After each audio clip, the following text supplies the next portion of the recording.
البسي هاد، هلأ بتمرضي. شكرا، ما في داعي. انت عم ترجفي، البسيه. يلا.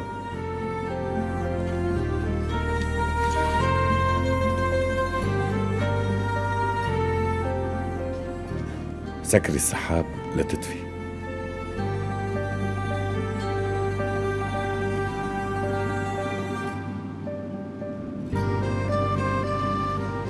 اتركيه أنا بساعدك.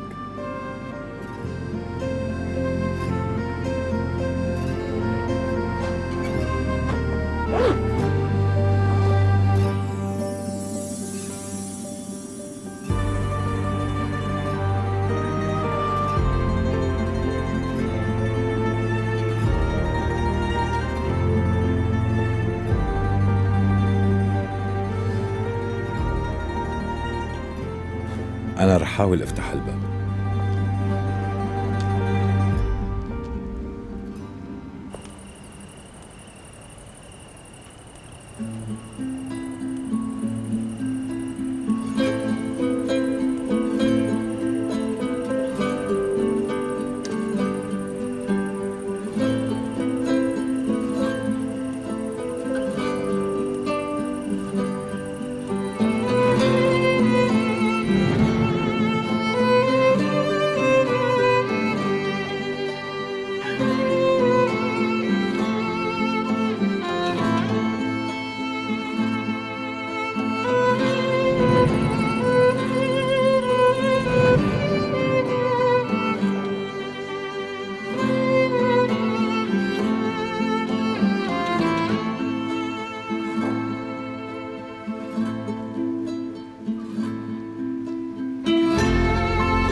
أكيد بتكون عطشت.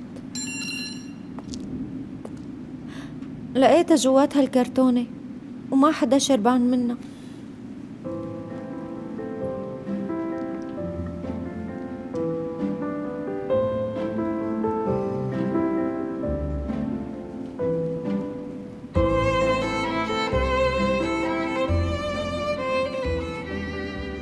الملقط. الملقط؟ الملقط اللي بشعراتك.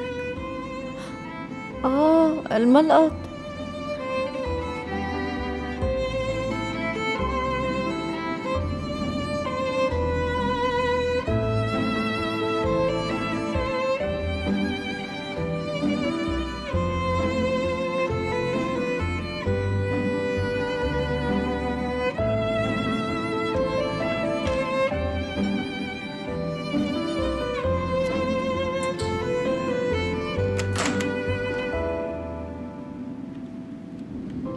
فتح. نفدنا يعني؟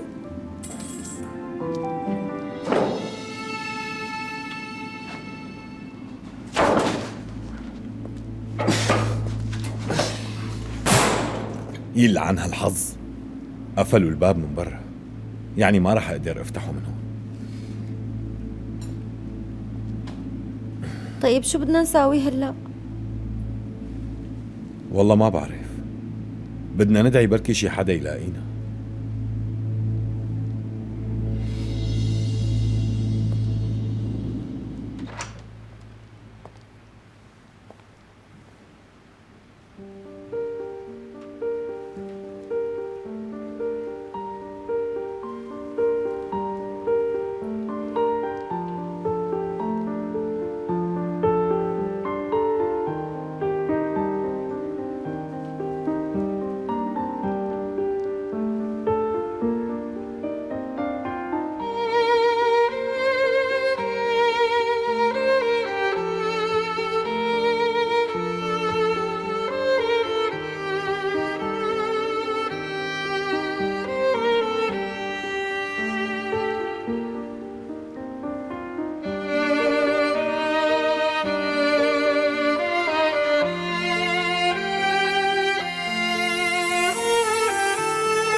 يلا قومي اختي.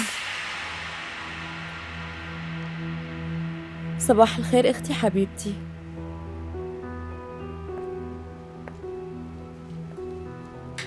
شوفي ليش مستغربة؟ ليكون السبب لأنه خططك دايماً عم تفشل. بس معك حق تتضايقي، لأنه مو معقولة تساوي كل هالخطط مشان أنا أبقى مع يمان. بس يمان بيروح وبيقضي طول الليلة فوق راس خالته ليوسف. أنا كتير حبيت شكلهم وهن راجعين سوا. الحمد لله أنها رجعت بسرعة على البيت وما طلبت إنه يساوي لها تحاليل دم، وإلا كانوا رح يكشفوا الدواء يلي عطيتها إياه. طول الليل وأنا عم فكر، بس هالمرة حطيت خطة رح تخلينا نتخلص منها نهائياً. مبين منيح إنه خطتك ما عم تنفع لأي شي يا أختي. من اليوم ورايح أنا اللي رح خطط. شو يلي عم تخبصيه شكرا؟ تمام، يمكن ما عم بيصير مثل ما توقعت، بس هالمرة أنا رسمت خطة، كل شي رح يصير مثل ما بدي بالضبط. بس بالأول المفروض نهدى ونروق. ويلي عشناه ليلة امبارح رح ينقلب لصالحنا. من اليوم ورايح رح أمشي بالطريق يلي بشوفه صح. اتفقنا؟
شو القصة؟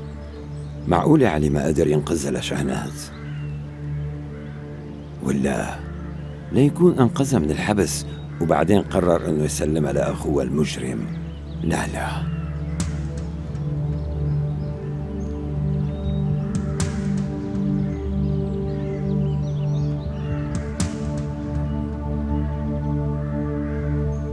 إذا أجا حدا من الجيران وسألك ما بتحكي له أي شيء. هالموضوع مهم، فهمت علي؟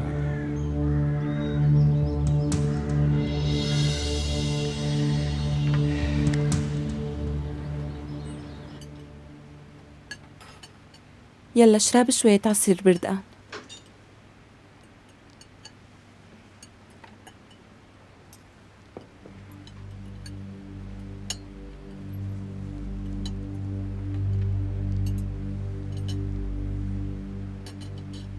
يلا سحر، ليش ما عم تاكلي؟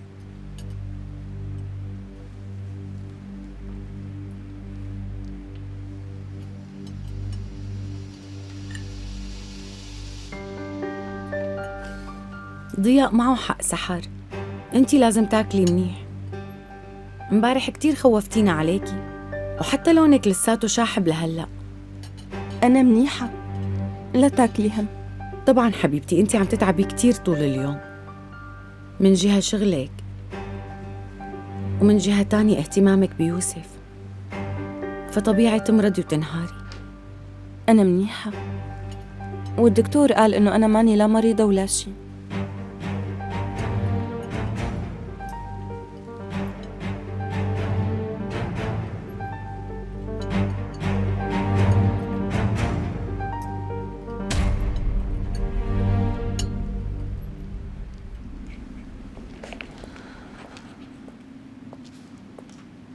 انخفاض مفاجئ بمعدل دقات القلب ودوخة وفقدان للرؤية، شعور بعدم التوازن وانهيار تام بالجسم يؤدي إلى السقوط على الأرض.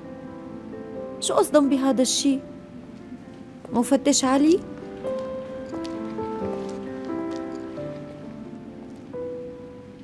ماشي، ما رح أسألك.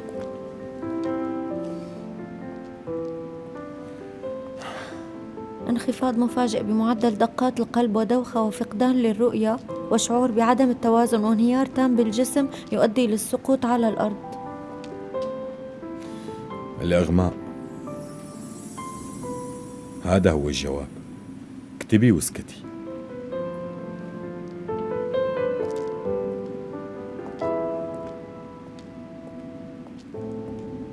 صحتين وهنا حبيبي.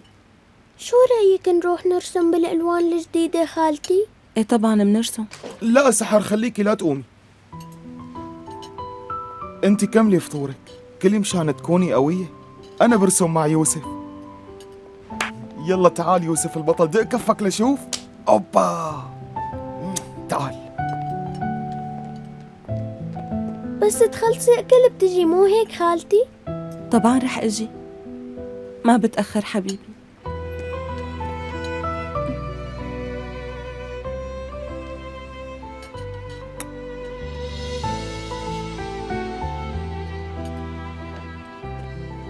صحتين وهنا. يلا اركض اركض اركض اركض اركض اركض اركض.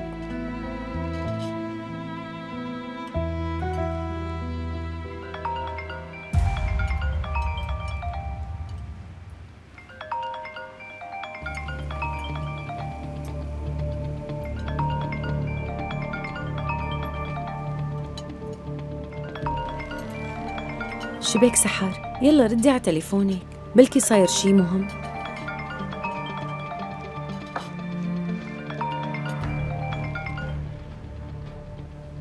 نعم سليم.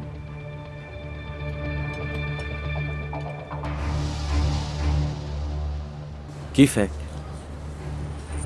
بصراحة قلقت عليكي، خفت يكون صاير معك شي. انتي منيحة سحر؟ لا ما صار شي، وأنا كتير منيحة. شو كنت بدي قلك، ممكن اليوم تجي بكير شوي؟ لأنه اجتنا كتير طلبيات.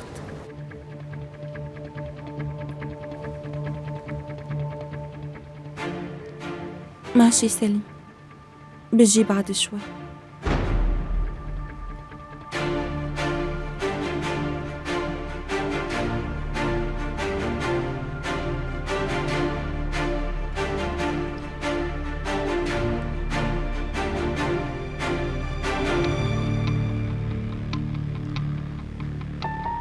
لازم روح على الشغل.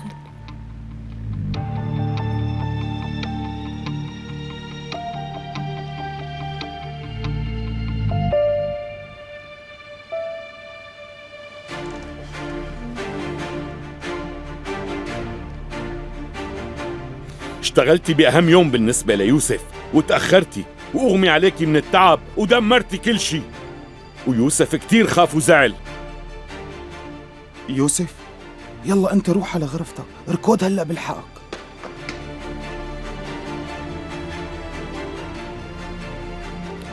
ما بسمح لك تخوفي وتزعلي يوسف مرة تانية. تلتزمي بمهمتك.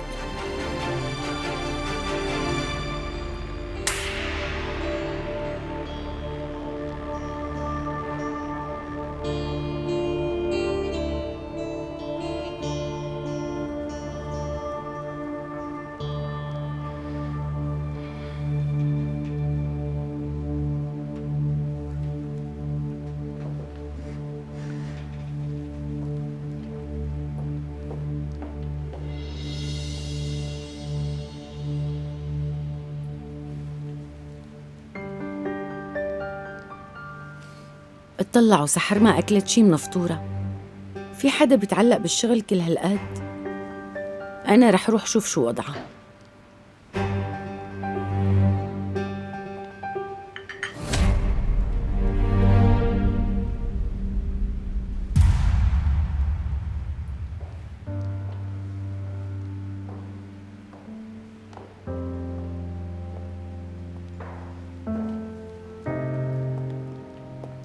سحر يمان ما قصده يلي انت فهمتي، بده اياكي ترتاحي وما تتعبي وتكوني منيحة. وما بتصدقي امبارح قديش انقهر مشان عيد ميلاد يوسف. يعني هو ماله مزعوج منك، هو ما بيحب انه يكسر لك قلبك او يزعجك، انا بعرف. بس هاد هو يمان ما بيعرف يعتذر ولا بيقدر يتشكر، ما بيقدر، ما بيقبل بهذا الشيء. والفستان اللي جاب لك اياه بمثابة اعتذار منه. الفستان؟ ايه فستان اعتذار يلي لبستيه بعيد ميلاد يوسف امبارح. كان كتير حلو عليكي، كتير.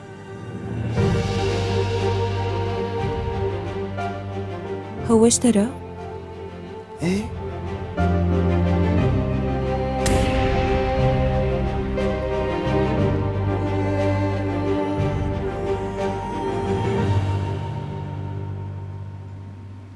محافظة في دولة عربية، وهي من 4 حروف. دمشق. دمشق.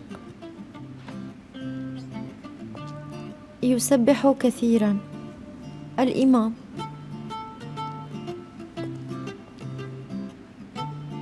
هو نوع من أنواع القماش، الحرير. شهر هجري. عنا جيم ودال، جمادى الأول.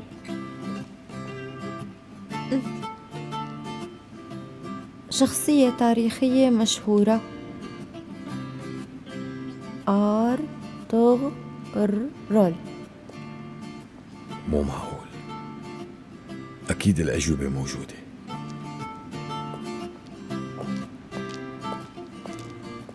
أنت جاوبتي على كل هدول؟ ورجيني لشوف.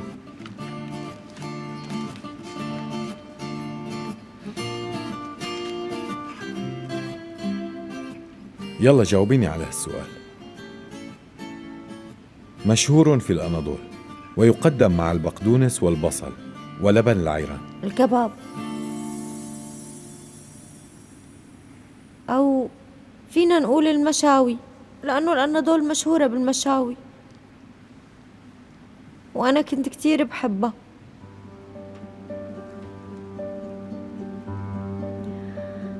بتعرف، تذكرت حادثة هلأ. مرة تخانقت مع ولد مشان حجرة حلوة.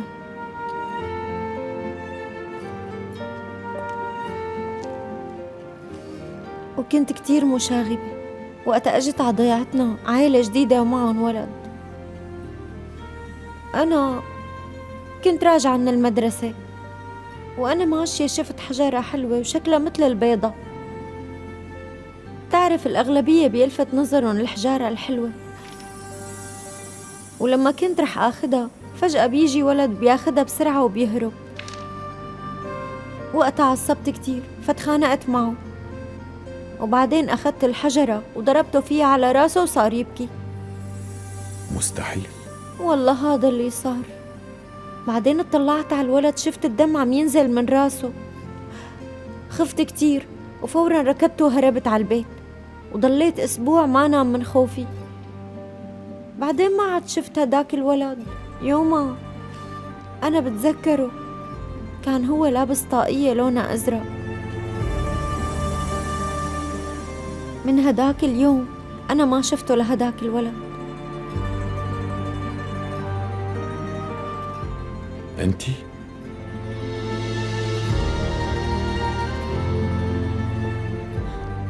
ما فهمت. أنتِ البنت المجنونة اللي ضربتني على راسي؟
ما بسمح لك تخوفي وتزعلي يوسف مرة تانية. تلتزمي بمهمتك.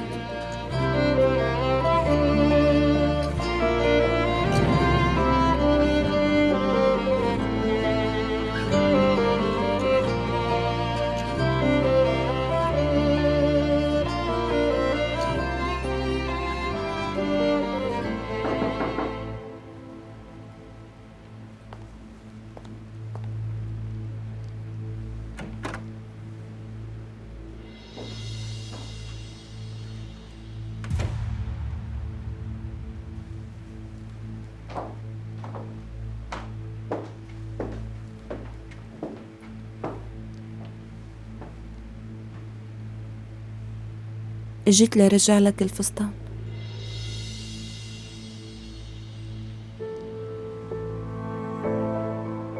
وبعتذر منك لأني ما أعطيت الفستان حقه بعيد الميلاد.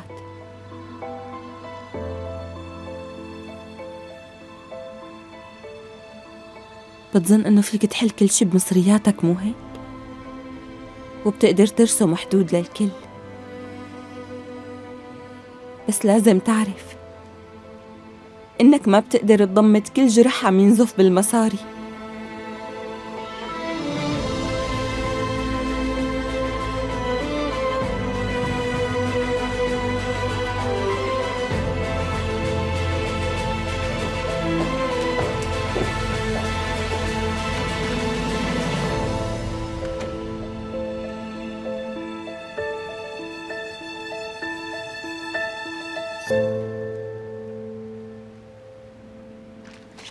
أنا بتذكر بهديك الفترة عمي حكالي عنك، وإنه أنت مصيبة كبيرة وبتضلي بتساوي مشاكل بالضيعة. تعرفي أثر الجرح لساته لهلا. أنت كبرتي وصرتي بهالعمر، بس الظاهر لسه ما عقلتي لهلا. مزبوط، معك حق. يمكن أنا تماديت شوي، بس كتير حبيت الحجر وتمنيت إني أحتفظ فيه. طيب والباقيين؟ بتذكر تاني يوم كسرتي أنف ولد كمان، وأبوه إجا ليشتكي لعمي. أي والله كان بيستاهل.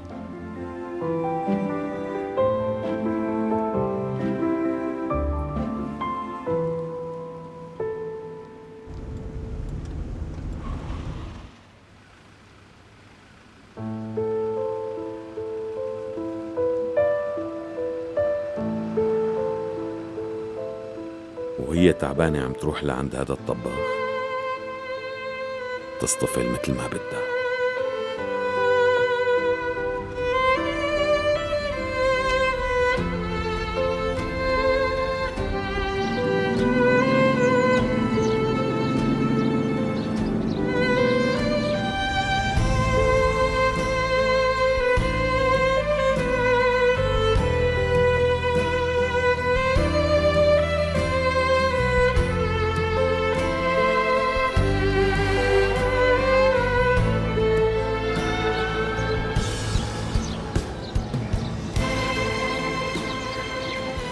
اركبي بالسيارة.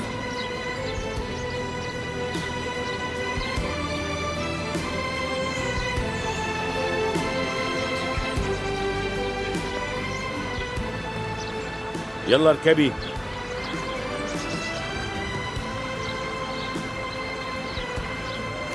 مشان يوسف مو مشاني.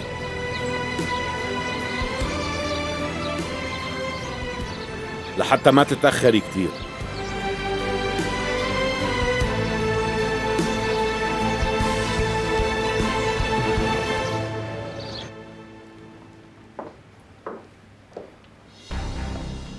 أكيد في إنا باللي عم بيصير.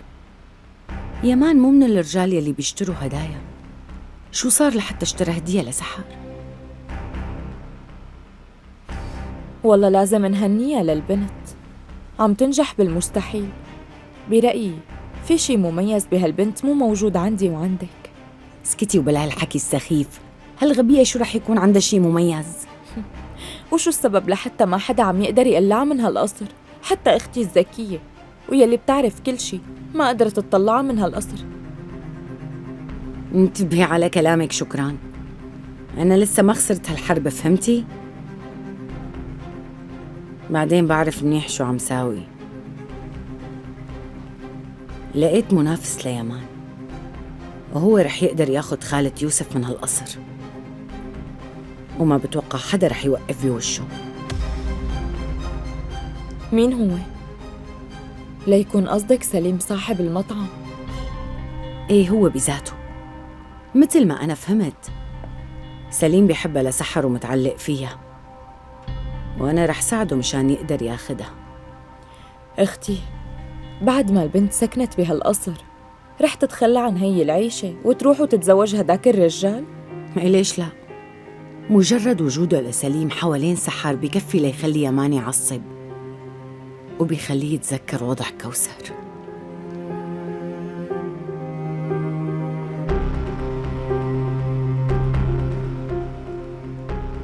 الو، مرحبا، كيفك سليم؟ اليوم رح مر على مطعمك مشان وصيك على طلبية لصديقتي. بتكون فاضي شي؟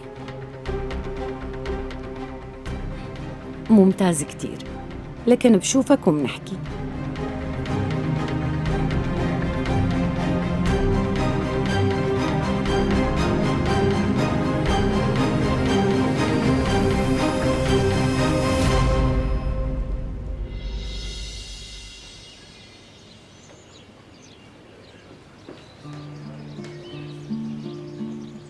أنا تأخرت، قلت إنك رح توصلني على المطعم.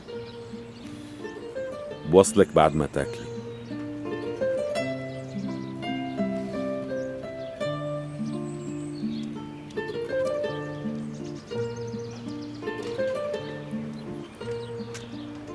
تمام. ماني جوعانة، ليش عذبت حالك؟ حتى إذا ما كنت جوعانة سويت لك هالكفتة، فلا تكسري بخاطري. خاطرك كبير عندي عمو، أنت أنقذت لي حياتي. روحك أمانة رب العالمين، وبعدين يمان أمني عليكي، وأنا بصراحة متعود اهتم بالأمانة وما بهملها أبدا، وانتي لازم تعرفي قيمة حياتك كتير منيح وتاكلي لحتى تقوي.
الشاي طيب كتير.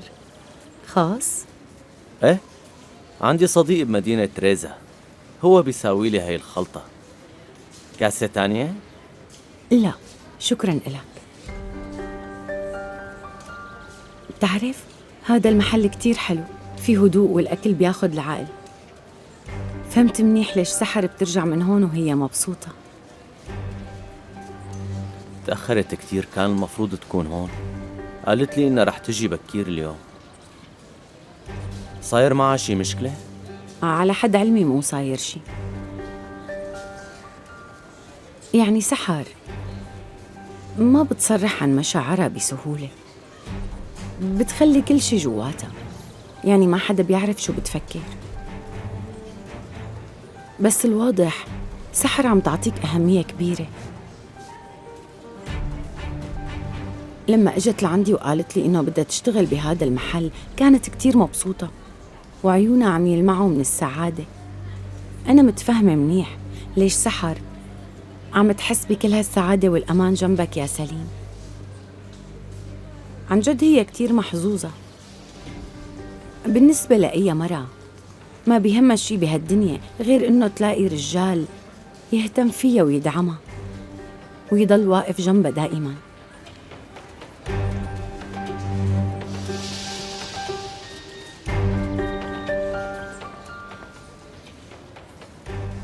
تخيل صديقتي بتعتذر منك، بعتت لي رسالة قال ما رح تقدر تجي لأنه طلعت لها شغلة مهمة كتير. على كل رح أعطيها رقمك وهي بتتواصل معك بعدين، ماشي؟ صار لازم يروح. بخاطرك. مع السلامة.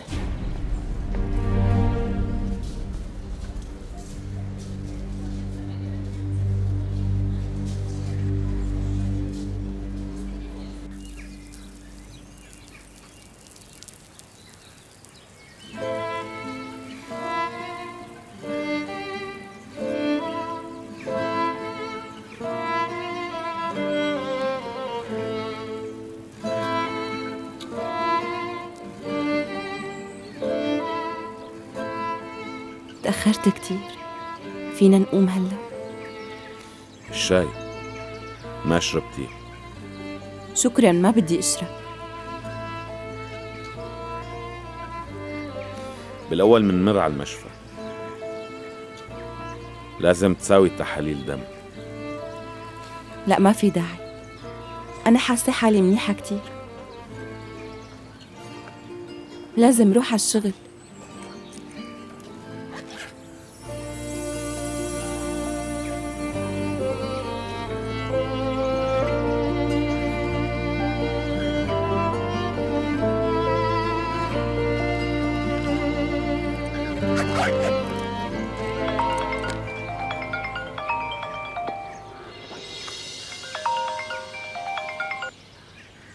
نعم سليم.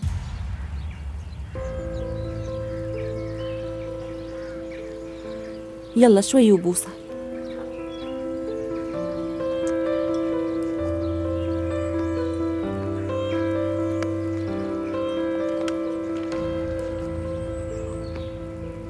ما فيك تروحي وانت بهالحالة. بس أنا منيحة. انت مو هدفك تكوني جنب يوسف؟ شو اللي عم يجبرك لحتى يخليكي تبعدي عنه طالما كل شي بين ايديكي؟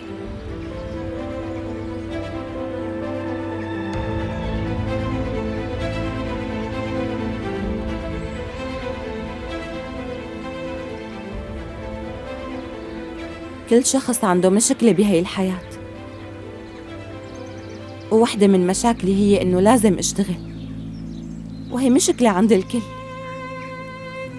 بس ما بتوقع تفهم قصدي بنو.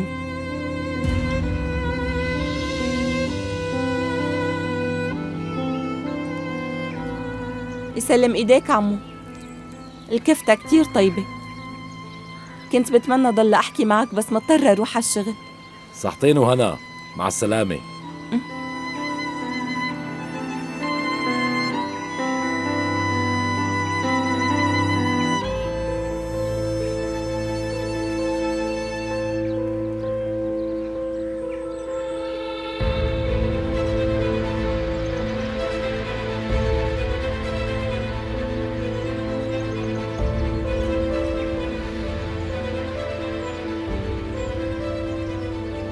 فهم لي ليش خالة يوسف مصرة أنها تشتغل.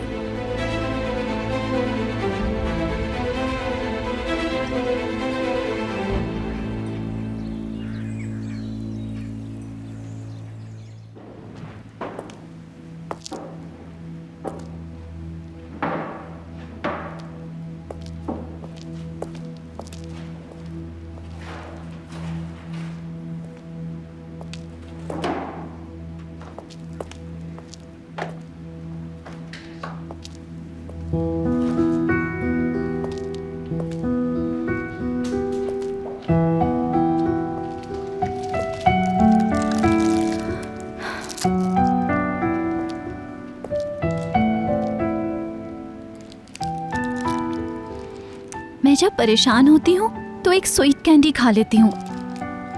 इसके बाद दुनिया एक बार फिर हसीन लगने लगती है।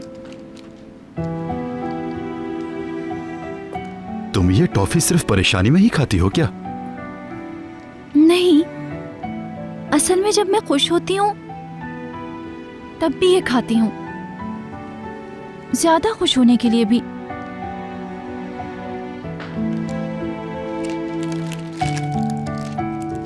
हो सकता है कि ये बहुत से काम करती हो।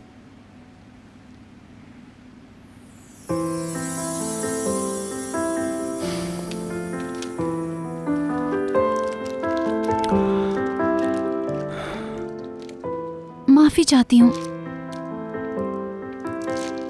तुम्हारी बात नहीं सुनी और कार से उतर गई।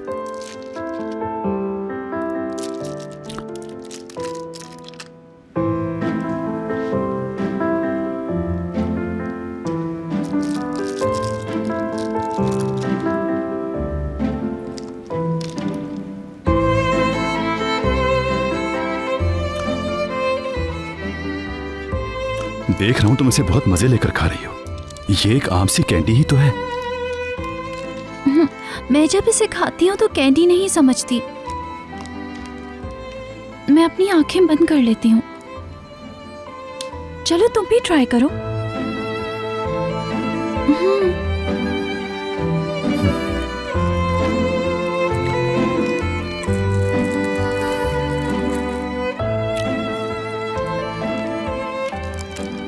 अब सोचो, ऑफिसर अली के राइस विद बटर और खुश्क लोबिया तुम्हारे मुंह में है, और मिर्चों वाली गोभी भी।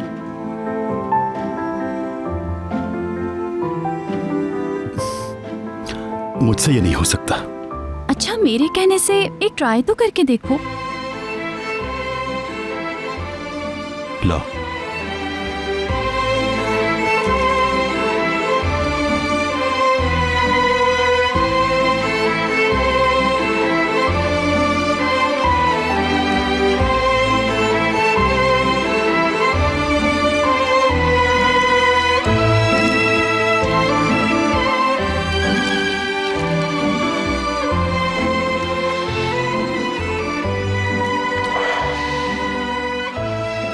पागल के साथ पागल बन गया।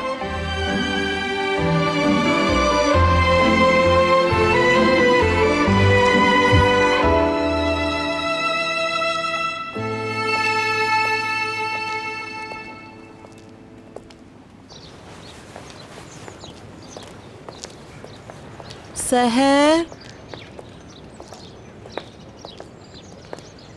कैसी हो है हसीन लड़की? बहुत शुक्रिया आपका, मैं ठीक हूँ। आप कैसी हैं? मैं ठीक हूँ। खुशी हुई कि तुमसे मुलाकात हो गई। फिक्र थी तुम्हारी, इस वजह से मेरी नींद उड़ गई। मैं जानती हूँ कि हमने तुम्हें बहुत परेशान किया। उसे मना किया था कि ऐसा ना करे। उस कमबख्त ने मेरी एक ना सुनी। सहर, समझी नहीं मैं। क्या किया उसने? किराए के लिए अदालत से रुजू कर लिया।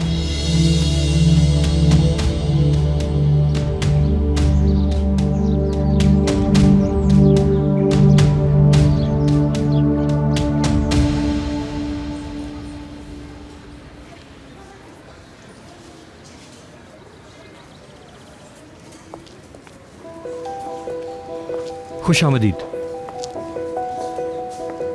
तुम ठीक तो हो? क्या हो गया है?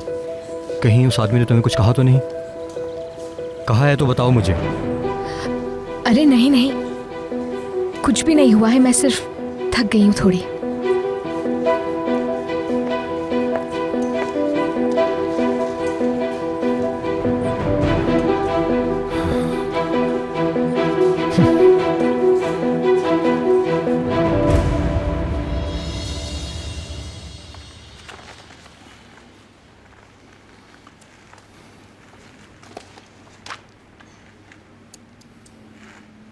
स्पेन वाले टेंडर की बोली लगाने के लिए तुम संजीदा हो।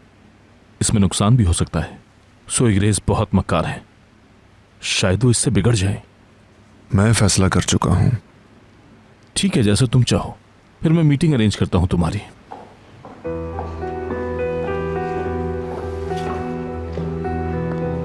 निस्लियान मसरूफ थी इसलिए चाय मैं ले आई।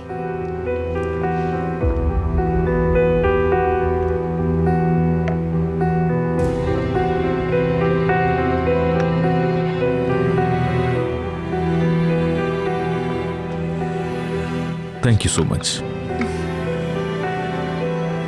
शायद तुम लोग बिजी हो, मुझे चलना चाहिए। शुक्रिया। कल की मीटिंग के लिए स्पेनिश का एक अच्छा इंटरप्रेटर ढूंढो।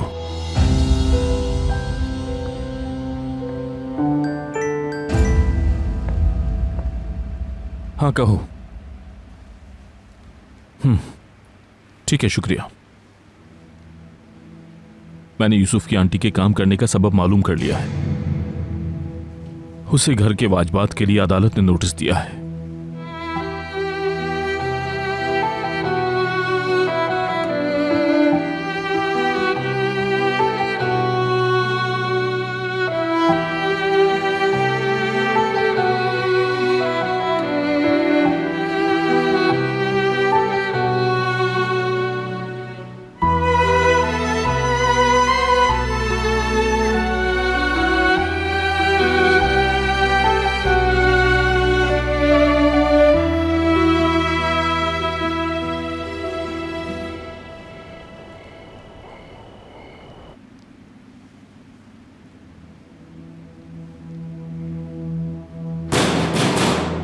कोई है बाहर?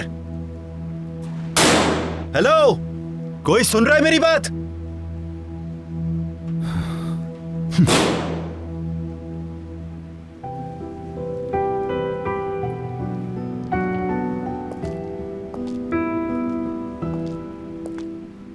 मैं इसे करीब कर देता हूं, तुम इससे टेक लगा लो। तुम थक गई होगी, आराम से पीछे होके बैठ जाओ।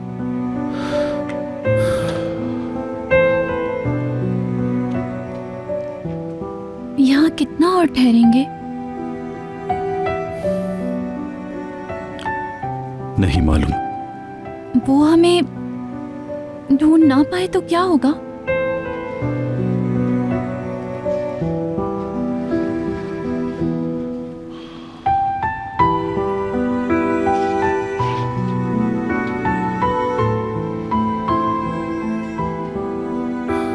फिक्र ना करो, जल्दी बाहर निकलेंगे हम। ऑफिसर्स सिटी सर्वेलेंस कैमरों की मदद से हम दोनों को ट्रेस करके यहां तक पहुंच जाएंगे।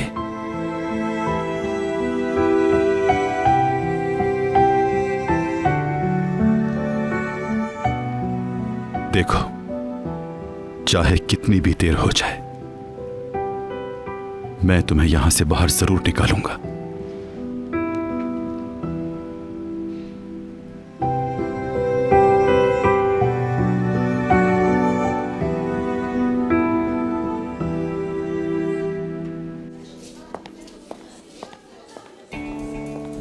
तुम्हें अली के फोन के सिग्नल्स का कुछ पता चला या नहीं? फिरात में लगातार देख रहा हूँ मगर कोई सिग्नल नहीं मिल रहा।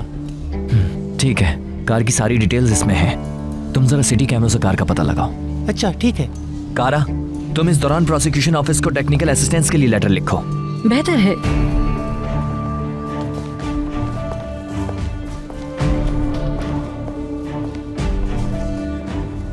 फिक्र न करें उस्मान अंकल, अली को हम बहुत जल्द ढूंढ लेंगे। बेटा, वो कल दोपहर किरास के साथ स्टेशन से निकला था। इसके बाद से न तुम्हें पता है न मुझे पता है कि वो कहाँ गया हुआ है। मैं बड़ा फिक्रमंद हूं दोनों के लिए। अल्लाह उनको अपनी हिफाजत में रखे। कुछ भी हुआ होता तो हमें पता चल जाता, यानी उनकी इत्तला आ जाती हमारे पास। आप प्लीज रिलैक्स हो जाएं, मुझे यकीन है दोनों ठीक होंगे। इंशाल्लाह इंशाल्लाह ऐसा ही होगा।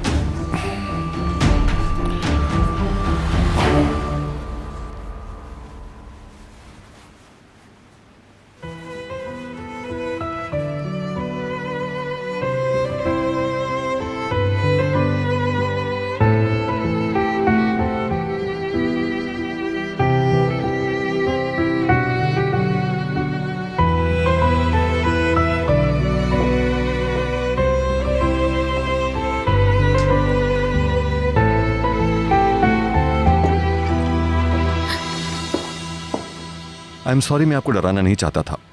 यमान साहब स्टडी रूम में बुला रहे हैं आपको। किस लिए? नहीं मालूम, सिर्फ बुलाने के लिए कहा।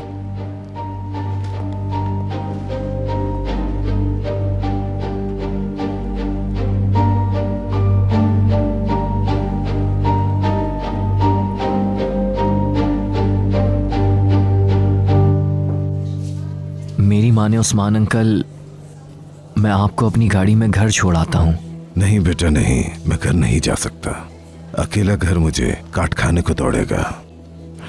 तुम मुझे यहीं रहने दो, घर से ये जगह बेहतर है मेरे लिए। उस्मान अंकल। हाँ। फिरात, खुश आमदीद। आखिर क्या हुआ है? और उस्मान अंकल, आप यहाँ क्या कर रहे हैं? अली को कुछ हुआ है क्या? मेरी कल से अब तक अली से बात नहीं हुई। हमारा भी अली और किराज से कोई राब्ता नहीं हुआ है। पुलिस उन्हें ढूंढ रही है। किराज उसके साथ कैसे है? वो तो यहाँ गिरफ्तार हुई थी ना? उस आदमी ने अपनी शिकायत वापस ले ली। यानी कि वो दोनों साथ हैं और हम नहीं जानते कि वो कहाँ पर हैं।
मुझे बुलाया तुमने?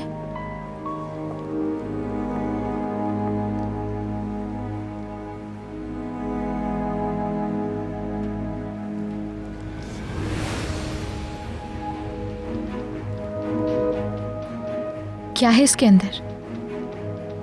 इससे पढ़ लो।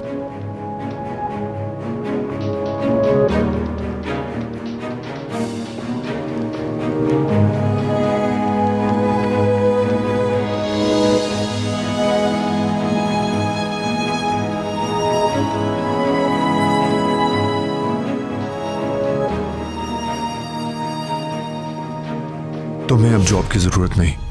तुम्हारा किराए का कर्जा अदा हो चुका है।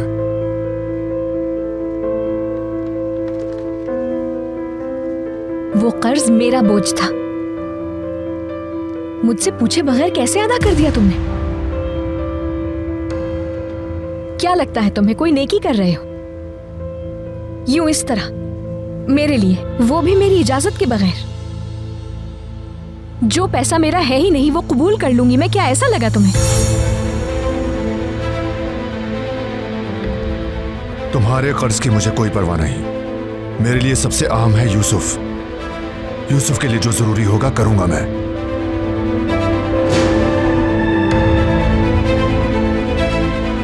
आइंदा तुम जॉब पर नहीं जाओगी। तुम्हारी जॉब इस घर में है। तुम्हारी जॉब यूसुफ है।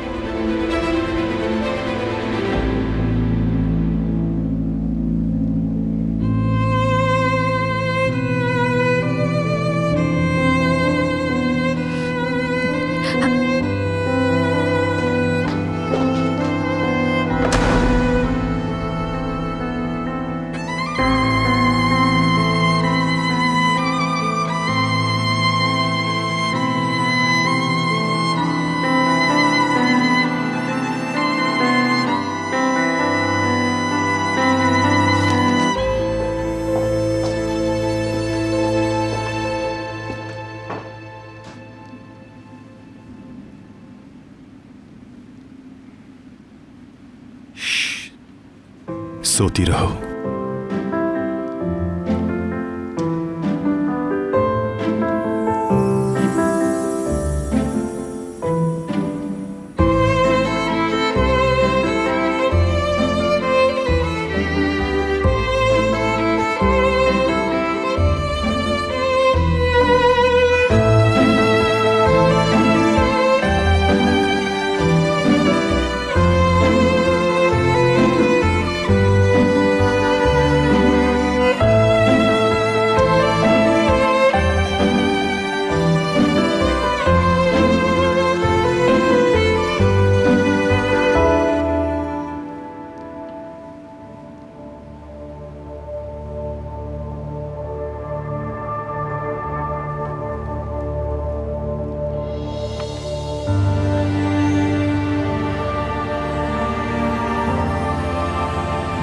तुम्हारी जॉब इस घर में है, तुम्हारी जॉब यूसुफ है।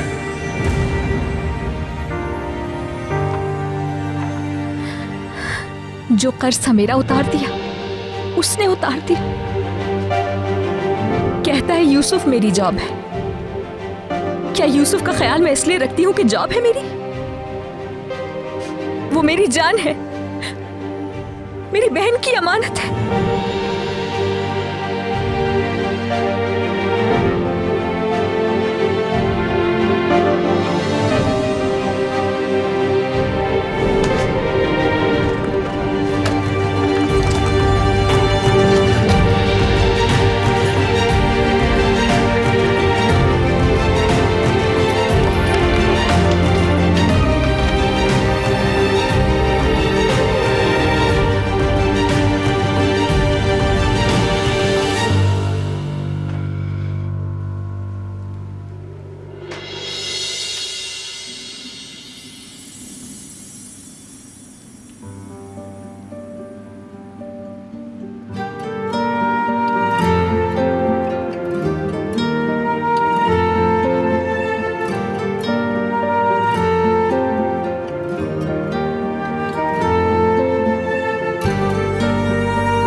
क्या चाहती हो?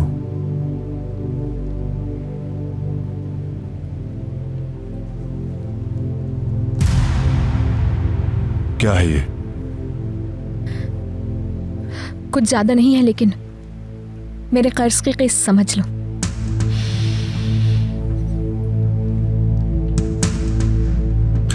कर्ज की बात खत्म हो चुकी है, समझ गई? मुझसे या किसी और से कर्ज की बात मत करना। वो कर्ज मेरा बोझ था, फैसला मैं करूंगी कि खत्म हुआ या नहीं, और बाकी भी जल्द अदा कर दूंगी तुम्हें। लगता है तुमने मुझे सुना नहीं।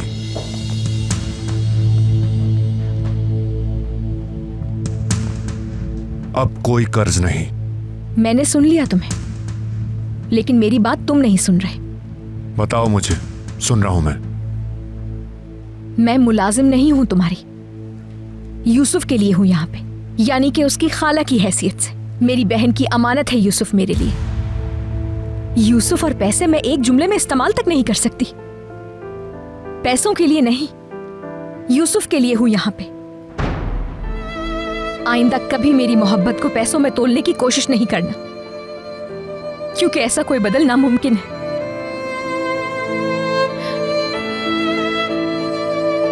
बस यही कहना था मुझे तुमसे। अब इजाजत हो तो मैं जाऊं।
बड़े अरसे के बाद, मेरा मतलब है अपने गांव के बाद से मैं कभी इतना अच्छा नहीं सो पाई।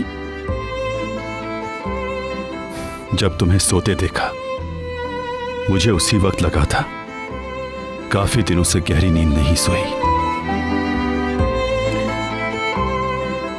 भाई का खौफ, पुलिस स्टेशन और इस सब की वजह से मैं दबाव में थी। मुझे लगता है कि मैं थक गई थी। तो तुम्हारे यहां बंद होने की कीमत वसूल हो गई। नहीं, मेरे कहने का ये मतलब नहीं।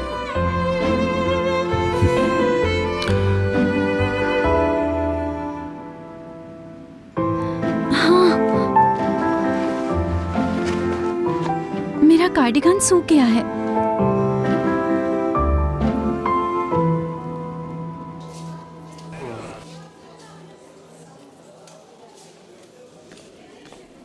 ये लीजिए जनाब।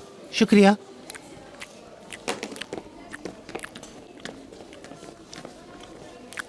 अली सर की कोई खबर मिली? बिल्कुल भी कोई खबर नहीं। रात से लगे हैं। फिरात और कारा रात से उसी इलाके को सर्च कर रहे हैं जहां आखिरी सिग्नल मिला था। अली सर की कोई खबर? अभी नहीं, मगर सब लगे हुए हैं। उसका आखिरी सिग्नल जहाँ से मिला उस इलाके को हम सर्च कर रहे हैं। हम कॉल का वेट कर रहे हैं। आइबो, तुम क्या कर रहे हो? क्या कैमरों से कोई फुटेज मिली तुम्हें? मैं इसी पर लगा हूँ, मगर बाज़ लोकेशंस पर कैमरे नहीं हैं। इसका मतलब ये भी एक मसला है। जाहिर है वो इस इलाके से बहुत दूर चले गए होंगे। अगर मुमकिन हो तो तलाश का दायरा वसी कर देना चाहिए। मैं दूसरी टीमों को आगाह करके आती हूँ। और मैं? तुम शहर की फुटेजेस पर कड़ी नजर रखो और मैं इलाके की क्राइम रिपोर्ट्स और वाकयात का रिकॉर्ड्स अच्छी तरह देखता हूँ। हाँ, शायद कोई सुराग मिल जाए हमें। मैं ऐसा करता हूँ, चाय ले आता हूँ।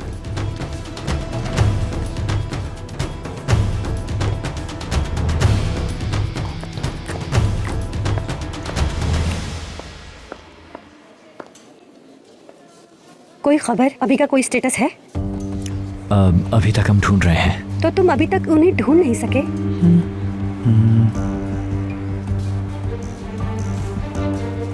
तुम्हारे पास सब रिसोर्सेज हैं, फोन सिग्नल, सस्ती सर्वेलेंसेस, सर्च पार्टी, और तुम लोग क्या कर रहे हो? तुमने अब तक क्या किया है?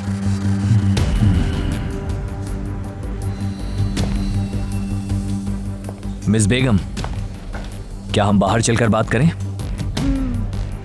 अब तक की पूरी तफसील बताता हूं मैं आपको। चलिए।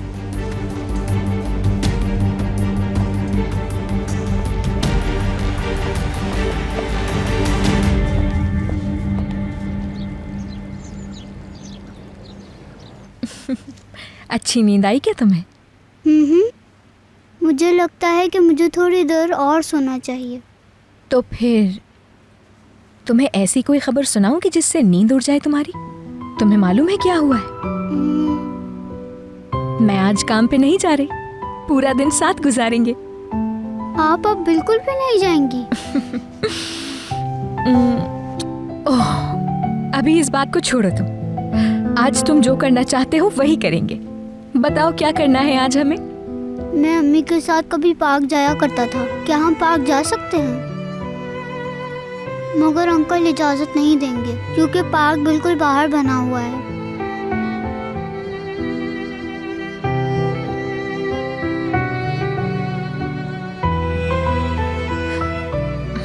अच्छा तुम नाश्ता कर लो पहले, मैं आती हूँ थोड़ी देर में।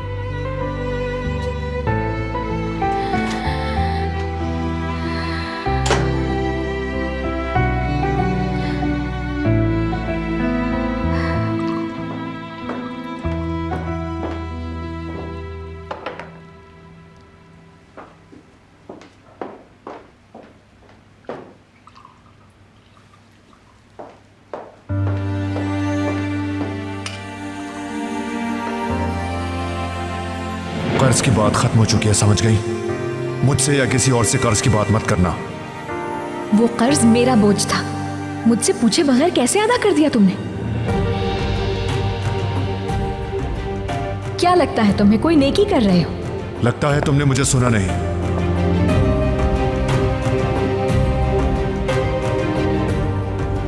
अब कोई कर्ज नहीं। मैंने सुन लिया तुम्हें। लेकिन मेरी बात तुम नहीं सुन रहे।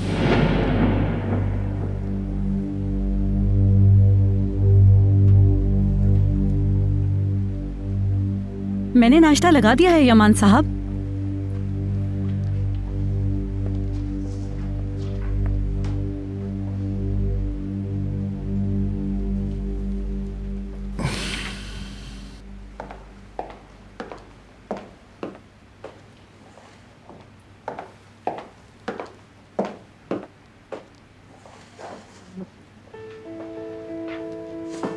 Good morning uncle.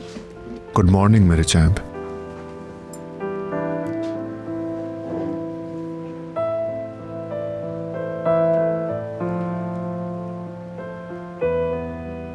मेरी खाला आ रही हैं।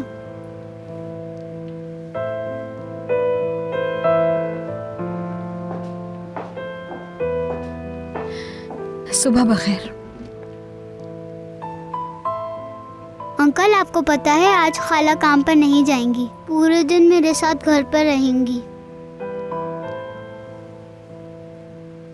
सिर्फ आज के लिए।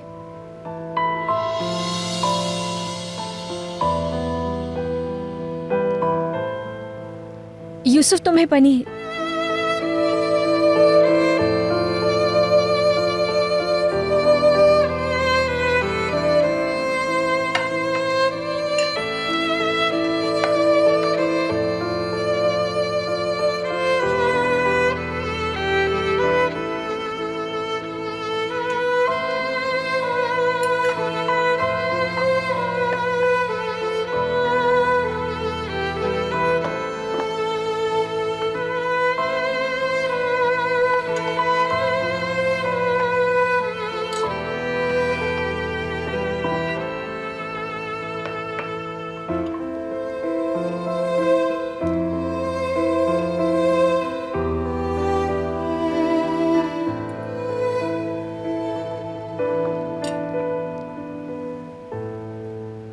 यूसुफ को आज बाहर लेकर जाना चाहती हूँ मैं, पार्क में।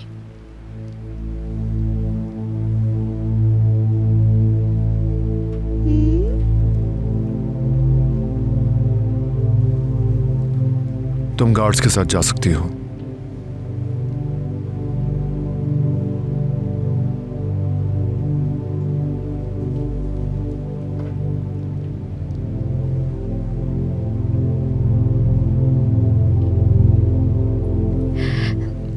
चलो नाश्ता खत्म कर लें।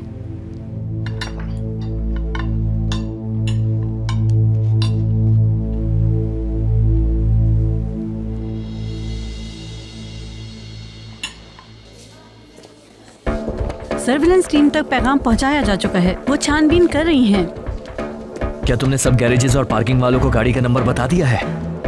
हाँ, तो ये ट्रैफिक डिपार्टमेंट वालों ने क्या जवाब दिया? ठीक है, इसी वक्त ट्रैफिक की सारी मालूमात हमें भेजो। मुझे मिल गए। फिरात कारा मैंने ढूंढ लिया। चलो इधर आओ। सलेरी के इलाके में सर्वेलेंस कैमरा ने कार को दिखा दिया और सिग्नल खत्म होने के 3 घंटे बाद फौरन सब तक ये खबर पहुंचाओ। चलो जल्दी कार की लोकेशन पर चलते हैं। कम ऑन गाइस, जल्दी चलो, कैप्टन अली हमारा इंतजार कर रहे हैं।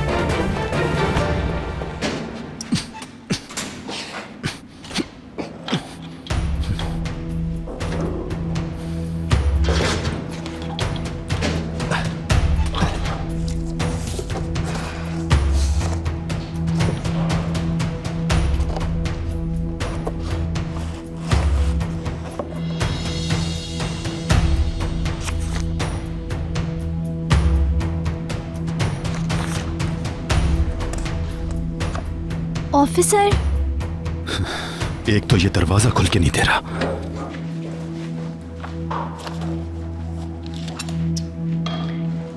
ऑफिसर जरा इधर आकर देखो तो।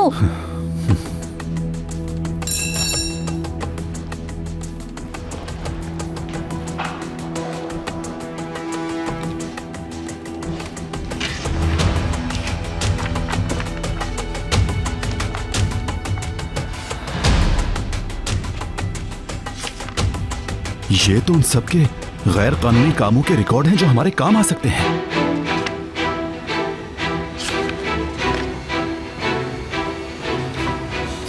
Very good. तुमने ये ढूंढ के बहुत बड़ा काम किया है।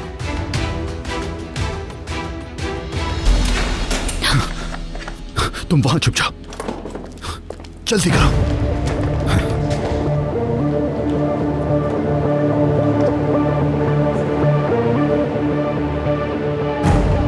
कहो बेटा, मैं अभी यहाँ पहुंचा हूँ।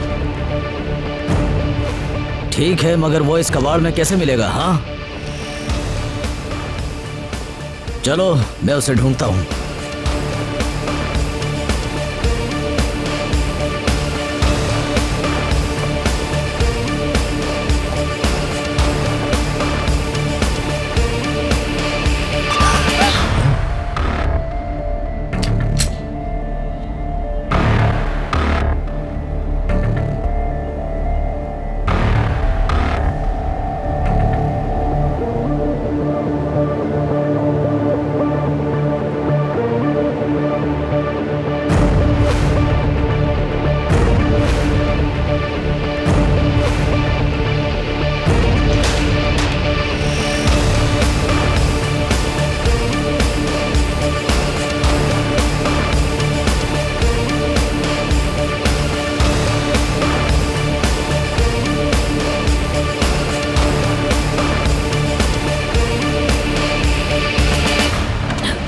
चलो बाहर आओ,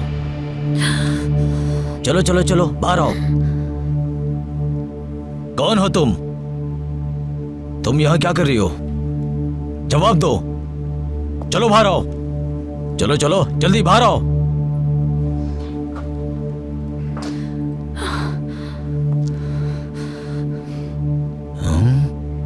जवाब दो ना लड़की।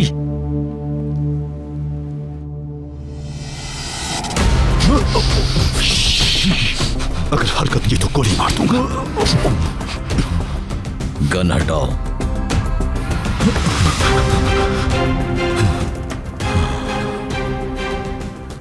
गन हटाओ वरना लड़की को मार दूंगा।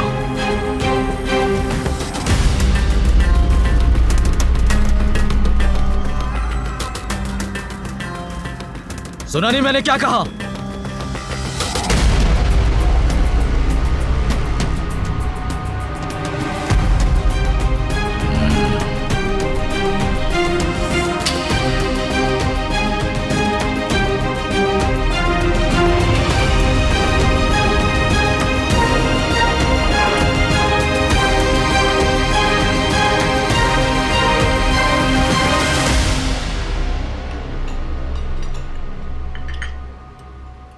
तुम्हें शहर से बाहर जाना था ना, तो कब जा रही हो यमान?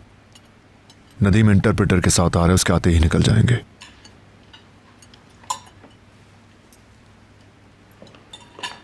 Hello everybody. हेलो। यमान, एक जरूरी बात है। स्पेनिश इंटरप्रेटर बीमार पड़ गया है। उसके अलावा कोई और अभी तक अरेंज नहीं हो सका हमसे। मीटिंग कैंसिल करनी पड़ेगी। तो क्या एक इंटरप्रेटर की वजह से मीटिंग कैंसिल कर दूं? तुम्हारी मीटिंग बहुत अहम है तो मैं मदद कर सकती हूँ। मेरी स्पेनिश बहुत अच्छी है, मैं अच्छी तर्जुमान बन सकती हूँ। स्पेनिश बोल सकती हो तुम? No te preocupes, मैं एस्पेनोल एस्बाइनो। फिक्र ना करो, मुझे स्पेनिश अच्छी खासी आती है। हमें टाइम ज़ाया किए बगैर निकलना होगा। फिर तो मैं तैयार होकर आती हूँ यमान। तब तक आप सब नाश्ता कीजिए।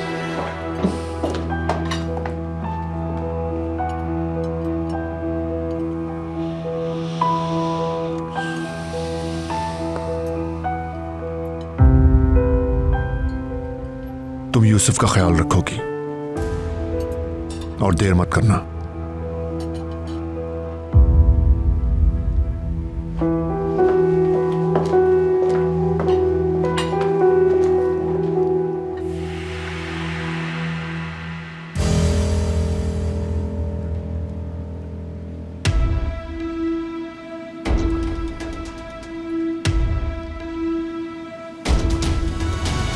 तो ये पुलिस ऑफिसर है, बॉस को ये बात पसंद नहीं आएगी। फिर क्या करें? इन्हें ले चलें क्या? रुक जाओ तुम, पहले बॉस को कॉल कर लूं। देखते हैं कि वो पुलिस का सुनकर क्या कहते हैं।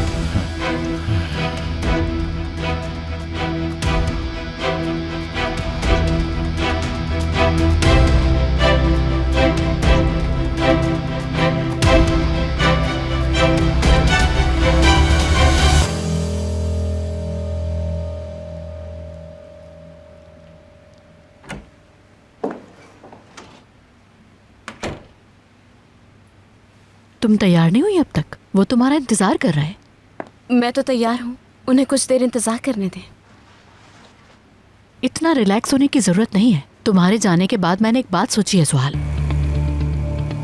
यमान ने सहर को यूसुफ को अपने साथ ले जाने की इजाजत दी है।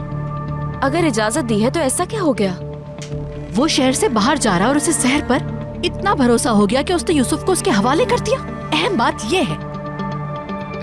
आपा जान, यमान शहर से बाहर जा रहा है, ठीक है, पर वो मेरे साथ जा रहा है। आपको समझाया था ना कि और भी तरीके हैं। ये चांस मिलने का क्रेडिट अपने आप को मत देना। अगर इंटरप्रेटर बीमार ना पड़ता तो तुम कभी ना जा पाती। मेरे ख्याल से समझी नहीं आप। क्या नहीं समझी मैं? तर्जुमान को मैंने गायब करवाया है। वाकई में? फिर भी इतना रिलैक्स होने की कोई जरूरत नहीं। शुक्र करो कि मैं तुम्हारे साथ हूँ। इस मेंशन में वो चीजें नहीं होती जो पहले हो चुकी हो। इस मेंशन में कुछ चीजें जो पहले कभी नहीं हुई, वो मेरी वजह से नहीं हुई, लेकिन अब होंगी। ठीक है, फिर देखते हैं। मेडिसिन ले ली है तुमने अपनी? ले ली है, फिक्र ना करें आपा। एक बात याद रखनी है तुम्हें, हर हाल में रिलैक्स रहना है। जरूर रहूंगी, आप फिक्र ना करें आपा।